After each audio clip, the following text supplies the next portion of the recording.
pokračuje to príbeh opravdového šialenstva. Skutočné šialenstvo. Včera som vám ju dal na Facebook.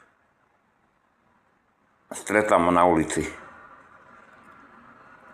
Ukazoval som vám číp, obojok a vravel som, kto si ju spozná. IBAN je v komentároch.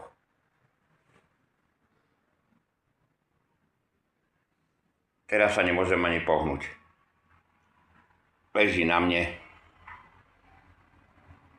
Nemôžem sa otočiť ani doprava, ani doľava. Nemôžem ísť ani na WC. Mám tu ľadový čaj. Nemôžem sa napiť. Chcel som ísť na terasu, že si zapálim jednu cigaretku, dám si chladenú limonádu. Nedá sa. Toto je ona. Kto ju spozná, kontaktujte políciu Slovenskej republiky alebo mňa cez môj bankový účet. Po prijatí platby bude matička vrátená.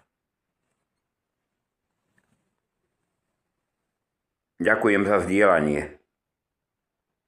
Ahojte, priatelia.